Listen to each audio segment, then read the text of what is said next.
Et coucou, j'espère que vous allez bien. Je suis très heureuse de vous retrouver aujourd'hui. Je vous remercie de votre présence.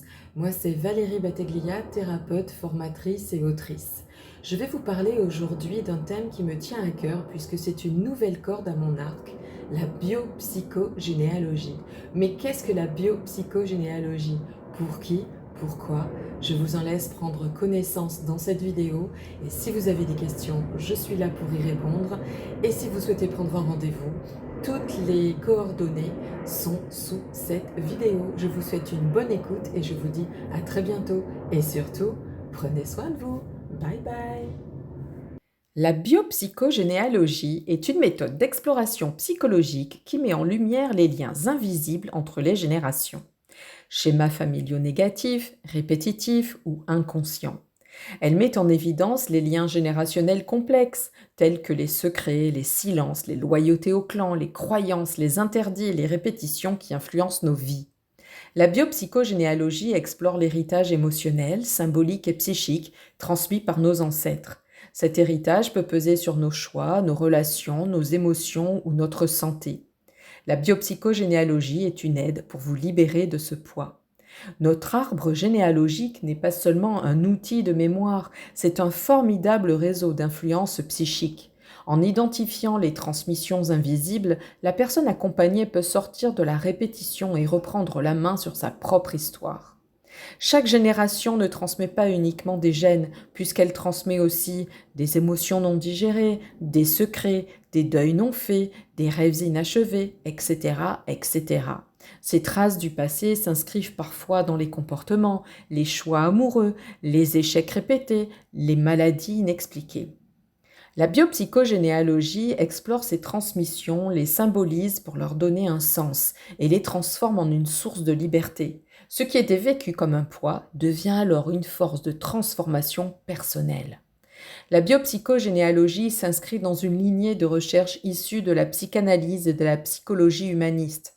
Sa figure la plus connue, Anne Ancelin Schürzenberger, a développé le concept de psychogénogramme, un outil de représentation graphique et symbolique des liens familiaux et des situations clés. Elle s'est ensuite enrichie d'apports venus de l'analyse transactionnelle, de la programmation neurolinguistique, PNL, de la systémique familiale et même des approches transpersonnelles. Ces influences ont permis de croiser la rigueur de l'analyse avec une compréhension plus symbolique, intuitive et créative de la psyché. Le décodage biologique a été mis en lumière par le docteur Hammer après la mort de son fils. Le docteur Hammer a développé un cancer des testicules. Cause à effet, lien entre la maladie et la cause. Il a répertorié toutes les maladies à l'hôpital et il a constaté un lien. Claude Sabat a repris ce concept et a fait évoluer d'autres lois. Les trois piliers méthodologiques. Le premier, le génosociogramme.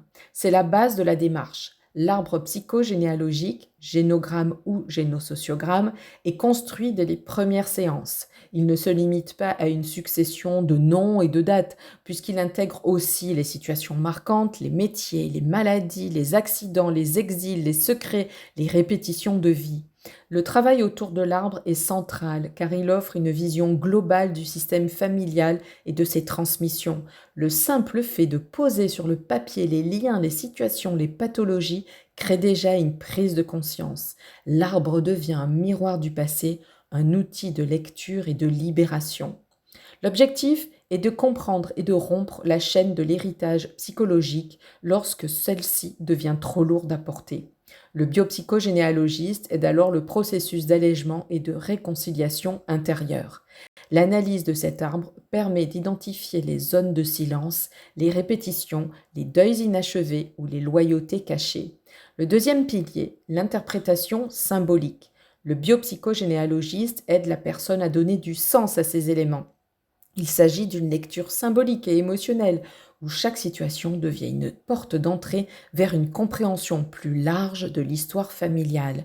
Et le troisième, l'acte symbolique libérateur. Une fois les liens identifiés, un acte symbolique vient permettre la libération. Cela peut être l'écriture d'une lettre, un rituel, un geste créatif, travail d'imagination active, une lettre non envoyée, un rituel personnel, un geste artistique, écrire la belle histoire, d'un acte symbolique inspiré par la psychomagie d'Alejandro Jodorowsky.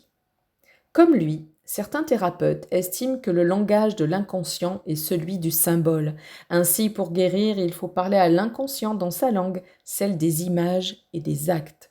Cet acte, très personnel, marque la fin d'une fidélité inconsciente et ouvre la possibilité d'un nouveau choix de vie, l'arbre de la connaissance de soi pour donner du sens à son existence. Aujourd'hui, la biopsychogénéalogie se conçoit comme une approche transgénérationnelle et intégrative, ouverte, vivante, qui continue d'évoluer avec les nouvelles découvertes sur la mémoire et l'épigénétique, donner une direction à sa vie en se libérant du projet sens. La biopsychogénéalogie s'adresse à toute personne désireuse de mieux comprendre les blocages récurrents de sa vie. Elle est en particulier utile dans les cas de répétition de schémas amoureux ou professionnels, sentiment de ne pas vivre sa vie, mais celle d'une autre personne, difficulté de se détacher de la famille ou à s'autoriser à réussir, poids d'un secret, d'une honte ou d'un traumatisme familial, répercussions émotionnelles ou physiques inexpliquées, pathologies récurrentes. Les effets de cette démarche se manifestent souvent par une prise de conscience libératrice, une réconciliation intérieure et une nouvelle capacité à faire des choix personnels sans culpabilité. Comment se déroule une séance en biopsychogénéalogie ? Une séance de biopsychogénéalogie se déroule en règle générale en plusieurs étapes. Recueil de l'histoire familiale, le biopsychogénéalogiste aide à faire émerger les faits marquants, les silences, les répétitions. Construction du génosociogramme, mise en forme graphique et symbolique de la famille sur plusieurs générations. Analyse et interprétation, exploration des liens, des événements clés, des identifications inconscientes. Acte symbolique de libération, mise en mouvement du changement. Et intégration, accompagnement, aide à créer une nouvelle narration de soi, libérée du poids du passé.